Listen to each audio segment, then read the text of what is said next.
یہ ضد بڑی بری چیز. یہ ضد تو علماء یہود میں آئی ہے تو انہوں نے نبی کے سامنے ہوتے ہوئے ان کو ماننے سے انکار کر دیا. اللہ تعالیٰ ماتا نا ان الدین عند اللہ الاسلام, اللہ کے حضور تو صرف دین اسلام ہی ہے. وَمَخْتَلَفَ الَّذِينَ أُوتُوا الْكِتَابَ إِلَّا مِن بَعْدِ مَا جَاءَهُمُ الْعِلْمُ بَغْيًا بَيْنَهُمْ. اہل کتاب کے علماء نے یہ واضح علم آ جانے کے بعد جو نبی کا انکار کیا, بغیم بینہم, ضد کی وجہ سے کیا کہ ہم اس کے نیچے کیوں لگے, یہ ہمارے نیچے کیوں نہ لگے. اس لیے میں کہتا ہوں مولوی اتنی پیڑی شے اللہ دے بندے ہو کہ وقت پیغمبر دی گل کوئی نہیں سندا, تہاڈی میری کنے سننے. یعنی علماء یہود پروفٹ کے مقابلے میں کھڑے ہوئے تھے اور انہوں نے اپنی پبلک کی مت مار دی. 10 یہودی بھی ایسے نہیں تھے جو آپ پہ ایمان لائے ہوں آپ کی مبارک زندگی کے اندر. حالانکہ قرآن پاک میں مکی قرآن 2/3 ہے, اس 2/3 کا بھی 2/3 یہودیوں کو ایڈریس کرتا ہے, لیکن آؤٹ پٹ یہ ہے قرآن پاک کی اس دعوت کی کہ 10 بندوں نے بھی ایمان قبول نہیں کیا یہودیوں میں سے. کیوں؟ بغیم بینہم, مولوی. تو آپ یعنی یہ جو علماء کا فتنہ کتنا بڑا فتنہ ہے کہ اگر علماء ہر درمی پہ اتر آئیں تو وقت کے پیغمبر کی بات بھی کوئی نہیں سنتا. حضرت عیسیٰ علیہ السلام کے مقابلے پہ کون کھڑا ہوا تھا؟ علماء یہود. چلیں یہاں تو یہ تھا کہ نبی علیہ السلام بنو اسماعیل میں سے تھے اور یہودی جو بنی اسرائیل میں سے. حضرت عیسیٰ علیہ السلام تو آئے بھی خود یہودی نسل تھے, بنی اسرائیل تھے, ان کی بات بھی نہیں سنی صرف اس لیے کہ انہوں نے غلطیاں ہائی لائٹ کی. آج بھی آپ مولویوں کی غلطیاں ہائی لائٹ کریں, ان کی دم پہ آپ پاؤں رکھ کے دیکھیں, نہیں بات مانیں گے. اور خود انہوں نے ہر طرف ادھم مجایا ہوگا, ہر ایک کی غلطی ہائی لائٹ کریں گے. اسی اور رسول اور مبادی کے اوپر جب آپ ان کی غلطی ہائی لائٹ کریں وہ بات ماننے کے لیے تیار ہی نہیں ہوں گے. یعنی یہ اتنی بڑی یعنی ایک ضد اور ہردرمی والا معاملہ ہو جاتا ہے. اور ہمارے سب کانٹیننٹ کا تو میرے بھائی یہ بہت بڑا مسئلہ ہے. یعنی اس مسئلے سے آپ اپنی جان چھڑا ہی نہیں سکتے.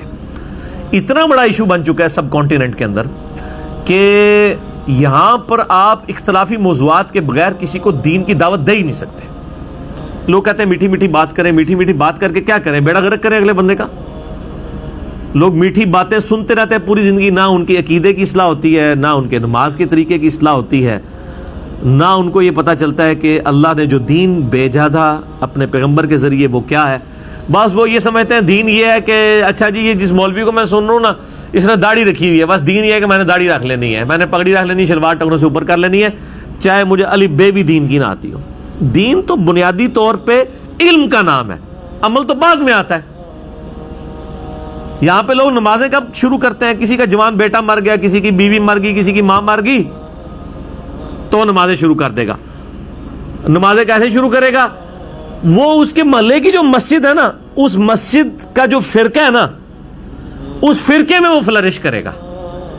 حالانکہ ہونا چاہیے تھا کہ اب اس نے اللہ کے لیے ڈسیزن کیا ہے, اتنی جڑی مسجد ہوتی جا بڑے آتے مطلب وہی کام شروع کرتا ہے. ہمارے محلے میں ایک واقعہ ہے کہ ہمارے محلے میں میری دادی ماں بتاتی ہیں, ایک وہ میری دادی ماں کی آلموسٹ ہم عمر ہی تھی, وہ فوت ہو چکی ہیں, تقریباً 70s کی ایج میں وہ فوت ہو گئی تھی.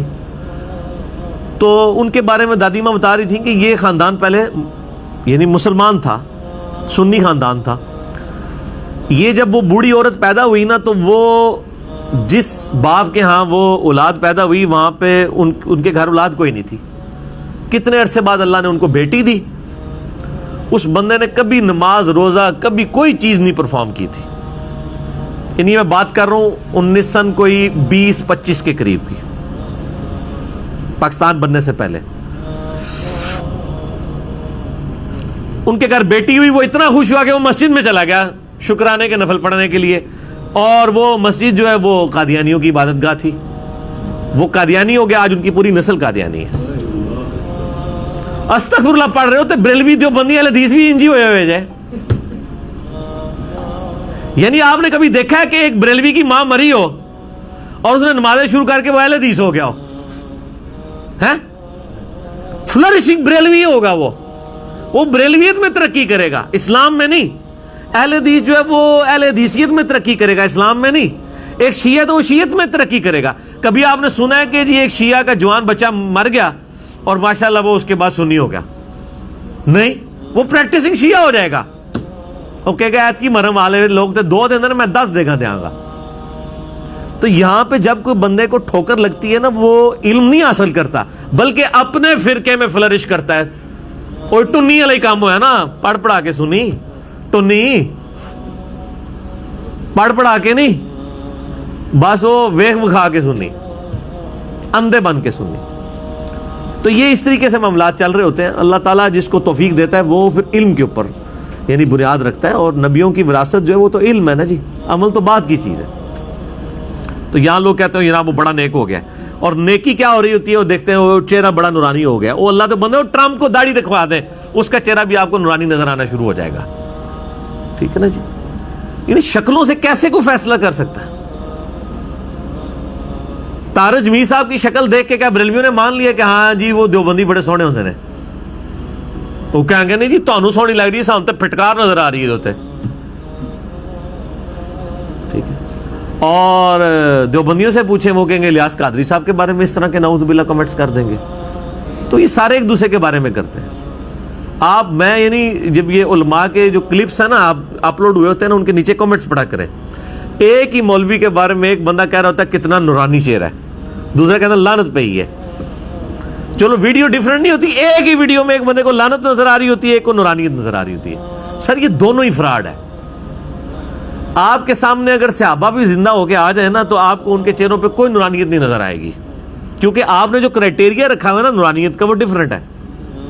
بریلویوں کے نزدیک جس نے مونچھیں چٹ کی ہوئی ہے نا وہ نورانی نہیں ہو سکتا، کیونکہ وہ تبلیغی جماعت کا ہے اور وہ گستاخ رسول ہیں.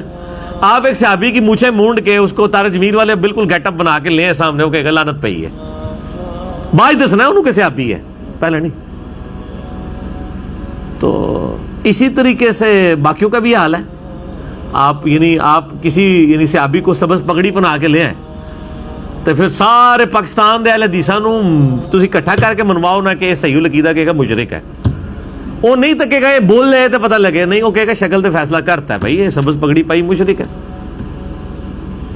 تو پی کے فلم میں یہی کچھ تو دکھایا ہے انہوں نے کہ شکلوں کے اوپر فیصلے ہوتے ہیں. یہ انہوں نے آئینہ دکھایا ہے آپ کو کہ یہ ہے آپ کی اصلیت. تو جو آپ اپنے کرائٹیریا خود جذباتی ڈاکٹرائن کھڑی کرتے ہیں نا، جب وہ آپ کے عقیدے کے خلاف آپ قرآن و سنت سے بھی دلائل لے آئے نا، وہ پھر نہیں مانتے. اس لیے کہ ان کا مقصد دلائل کے اوپر زندگی گزارنا نہیں ہے. وہ تلک امانیہم، ان کی وشفل تھنکنگز ہیں جن کے اوپر وہ چل رہے ہیں، اور سارے اس کے اوپر چل رہے ہیں. کل حزب بما لدیہم فرحون، ہر گروہ اس پہ خوش ہے جو اس کے پاس ہے.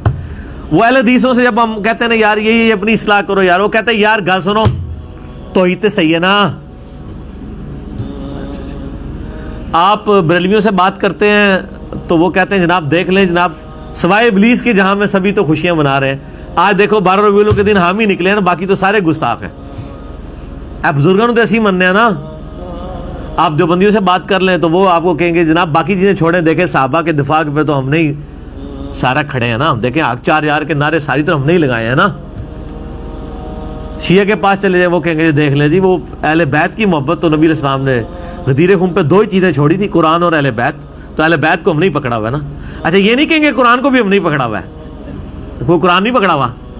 اور چلو جی جو بھی ہے اہل بیت کی کل حزب بما لدیہم فرحون، ہر گروہ اس پہ خوش ہے جو اس کے پاس ہے. جزوی دین نہ لے، ٹوٹل دین لے. ادخلوا فی السلم کافہ، پورے کے پورے اسلام میں داخل ہو جاؤ. اللہ تعالیٰ سے دعا ہے جو حق بات میں نے کہی اللہ تعالیٰ ہمارے دلوں میں راسخ فرمائے.